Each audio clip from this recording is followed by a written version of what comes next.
Steve Cardenas, a.k.a. Rocky the Red Power Ranger, and you are watching SmarkTank Revolution. Ladies and gentlemen, welcome back to the SmarkTank Revolution, where we always kick out at 2. I am your flying solo host today, Joey. That was one hell of a ride business. Of course, what I'm referring to cheekily is the SummerSlam in Detroit that just passed this past weekend a few days ago. And what I'm going to basically be commenting on right now is the triple threat match for the WWE Women's Championship for the Smackdown brand, which, of course, featured the champion, Asuka, versus Bianca Belair and Charlotte, obviously. So this one, for me, when I was sitting with Donnie, it had match of the night potential all over it. I actually had to retroactively go back and rewatch this thing because, unfortunately, I was exhausted during SummerSlam, and I crapped out during this match or towards the end of this Finn and Seth one. But regardless, I did rewatch this yesterday. And I have to say, it didn't live up to the expectations that I put on it. That's for sure. Of all the matches that I thought would be a layup, this wasn't it. Now, don't get me wrong. Every single person in this match is an A++ player. All of them, all these ladies individually are just stellar. However, something happened during the match. I couldn't quite figure it out. It just they weren't really clicking. There was one point during the match where I believe Charlotte had some kind of wardrobe malfunction or something, because she went over to referee Jessica and I don't know, the camera cut. It almost looked like she asked her to zip her up or something. Maybe the live crowd would be able to respond upon this better, or anyone else who has more information. That's what it looked like to me. It was, she was chatting with the ref, asking for her assistance, and then the camera cut very quickly over to Bianca and Asuka, stayed and fixated on them for a little while Charlotte was off screen. Then they eventually went back. But wardrobe malfunction or possible aside, that wasn't it. There was just a lot of missteps and miscues that I saw. With simple things, timing off the ropes, into the corner, stuff like that. It just, these people are usually just absolute perfect professionals. Everything's impeccable, as Donnie would say. And it just, they did not have it on this night. That's not to say the match wasn't good. The match was good. It just wasn't great. It could have been great given the talent. I really enjoy the entrances, of course. And I got to say, Charlotte Flair has the most captivating entrance for a female performer on the roster, a female wrestler on the roster. The music, the remix, the way she does the slow walk now. She's got kind of like a Disney Queen Maleficent type of like air to her. It's just, I love it. I love the little wink she does to the camera on the way to the ring, like from the side. She came down and I was thinking, wow, she looks like Little Red Riding Hood in that, and then all of a sudden Corey Graves, of course, calls out. He goes, she may be looking like Little Red Riding Hood now, but don't let her fool you. Once she gets in that squared circle, she's the big bad wolf. Exactly what I was thinking. Took the words out of my mouth. And it's like, I really enjoy when you have something that's callable out like that. I really think that's cool. So yeah, Charlotte always is aces for her entrance. Bianca does great for her entrance too, of course. But, unfortunately, it just didn't translate to what I wanted.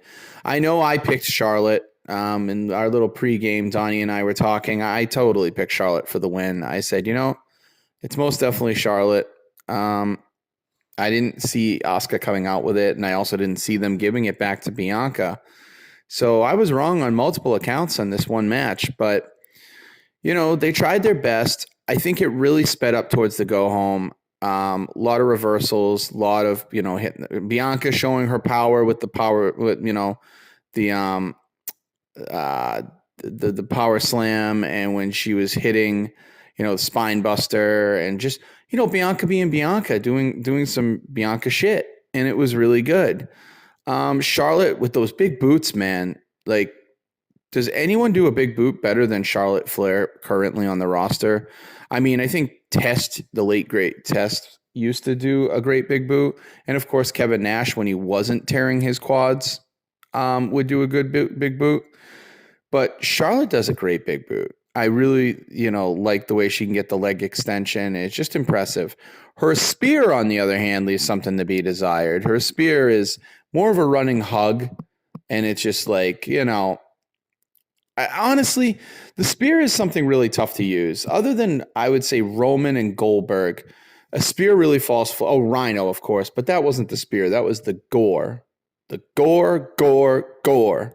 Shout out to Rhino, who we recently just met and chatted with for a second time at New England Fan Fest 8. If you guys get a chance to ever go to a New England Fan Fest, I highly recommend it. It's always a great time. It's always a well put on show. Everyone leaves happy. But I digress. So, yeah, her running hug just doesn't do it for me. However, her figure 8, what a brilliant take on the figure 4. Like, I love how Charlotte's made it her own. She does the figure 4, but then she bridges up into the figure 8. So basically it's like her dad times 2. And I think that's great. So that was basically the tail end of the match. We saw Charlotte have Bianca in the figure 4, and they did the dreaded knee spot that sometimes always happens, and especially more in WWE than anything else I'm noticing. But Bianca got tossed out of the ring. You couldn't really see it, but you could hear it. She hit the stairs with her knee supposedly, and she wailed off camera when she went down, and kudos to Bianca for selling it like a champ. You know what I mean? And it was really interesting how she, came back in the ring and sold it. She did pretty good psychologically wise, not making any missteps. However, she got some power moves off with it, which this is one of Donnie and Mai's gripes that, if your knee is shredded or your knee is really hurt, you're not going to be able to put weight on it. So getting her in the figure 8, not giving up, it just shows the EST part of Bianca, how toughest she is. But the cool part was the end of that, which saw Asuka crawl over to Charlotte and spit the dreaded mist in her face, which, Charlotte sold like acid. And I think that's cool. It's kind of like Reptile from Mortal Kombat, just blowing mist in your face. Well, in his case, it's acid.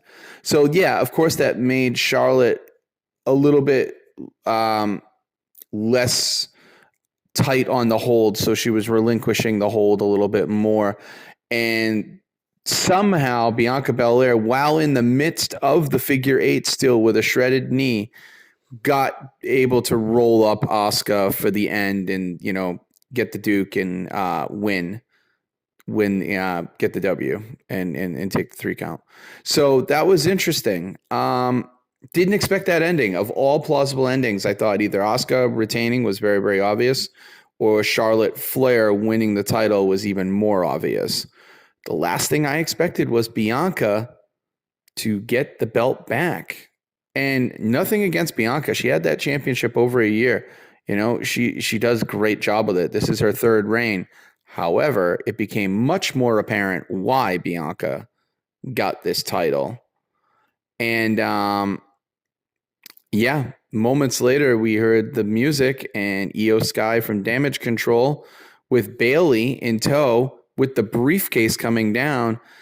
Bayley just cleaned house and paved the way for Io to go through and cash. And I thought that was fabulous. I really did. I liked the way that, they smartly took out any obstacle on the way to the ring, went right for the champion. Io was smart enough to duck Bianca and then whack her in the knee where, she was having all the issues. So she got drilled in the knee with the briefcase. And then Io was able to set her up for that moonsault. Genius of the Sky did her thing. Wham. Humongous pop of the night. I would dare say the biggest pop of the night, because I watched it again and I think she was the biggest pop of the night. It was like a Dolph Ziggler the night after WrestleMania cash-in pop. So I was very happy for Io. Io definitely deserves it. We need a new fresh face with that title.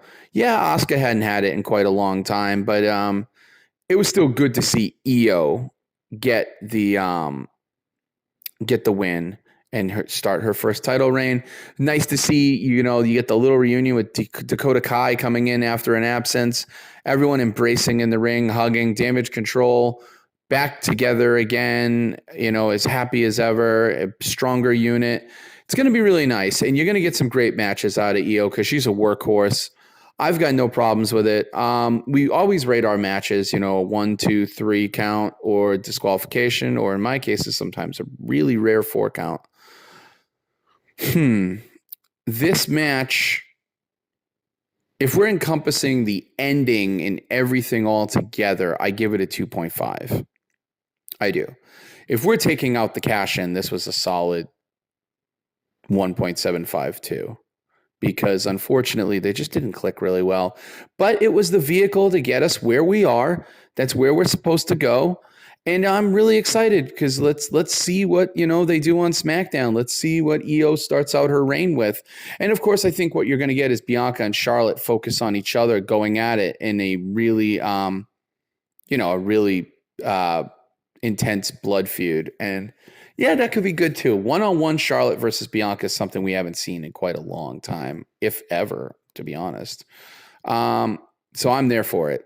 And yeah, Asuka, I don't know what you go with there other than an obvious rematch, which I think Io will win. And, it's going to be interesting. We needed a championship to change hands on SummerSlam. You needed a big moment, a big shock moment. And that was it. So we got it. So no complaints from me other than it could have gone a little more smooth. But all in all, it did what it was supposed to do, and we get a new champ.